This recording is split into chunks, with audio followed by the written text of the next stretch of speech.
নোবেলজয়ী doctor Mohammad ইউনূসের নেতৃত্বাধীন অন্তর্বর্তী সরকারে আরও 4 জন উপদেষ্টা যুক্ত হচ্ছেন। আজ বিকাল 4টায় নতুন উপদেষ্টারা বঙ্গভবনে শপথ নেবেন। এই মুহূর্তে সেখানে আছেন নীলাদ্রি শেখর, আমরা চলে যাচ্ছি তার কাছে। নীলাদ্রি, শপথ অনুষ্ঠানের বিষয়ে আপনার কাছে কি তথ্য আছে?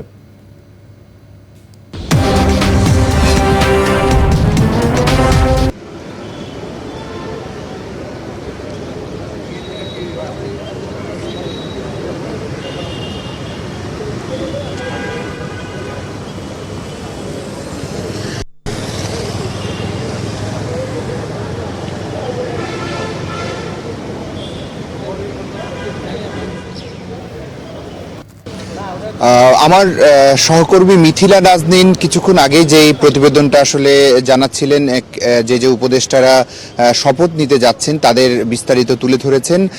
আমি আসলে এখন অবস্থান করছি বঙ্গভবনের ঠিক বাইরে, যেখানে আজ বিকাল 4টায় অন্তর্বর্তীকালীন সরকারের যে 4 জন উপদেষ্টা শপথ নিতে যাচ্ছেন, যে অন্তর্বর্তীকালীন সরকার যাত্রা শুরু করেছে গত 8 আগস্ট এবং নোবেল বিজয়ী অর্থনীতিবিদ ডক্টর মোহাম্মদ ইউনূসের নেতৃত্বে এই অন্তর্বর্তীকালীন সরকার যাত্রা শুরু করেছে। এবং প্রথম দফায় যে 17 জন উপদেষ্টার নাম আমরা পেয়েছিলাম, তাদের মধ্যে প্রথমে 13 জন উপদেষ্টা শপথ নিয়েছেন, পরবর্তীতে বিভিন্ন সময় উপদেষ্টারা শপথ নিয়েছেন। আজকে আরো 4 জন উপদেষ্টা শপথ নেওয়ার মধ্যে দিয়ে আসলে 21 জনের যে উপদেষ্টা পরিষদ সেটি আসলে গঠিত হতে যাচ্ছে। হয়তো সেই উপদেষ্টা পরিষদ প্রয়োজন মনে করলে সরকার সেটি আরো বৃদ্ধি করার সুযোগও রয়েছে।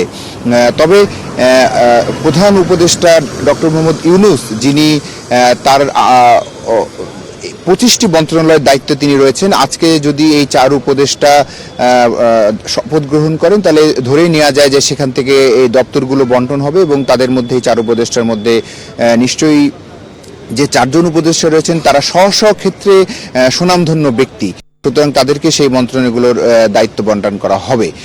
4টার দিকে এই 4 জন উপদেষ্টার শপথ গ্রহণ অনুষ্ঠান হবে এবং আমরা জেনেছি যে তারপরে মহামান্য রাষ্ট্রপতির সঙ্গে যে উপদেষ্টা পরিষদ রয়েছে তাদের একটি বৈঠকও অনুষ্ঠিত হতে পারে বঙ্গভবনে, এটুকু আমরা জেনেছি। তো আসলে মার্জান, আমরা অপেক্ষা করছি 4টা পর্যন্ত আমাদেরকে অপেক্ষা করতে হবে এখানে, যে উপদেষ্টা পরিষদের যে শপথ সেটি অনুষ্ঠিত হয় বঙ্গভবনের দরবার হলে। মার্জান, আপনাকে ধন্যবাদ। বঙ্গভবন থেকে সরাসরি জানাচ্ছিলেন নীলাদ্রি শেখর।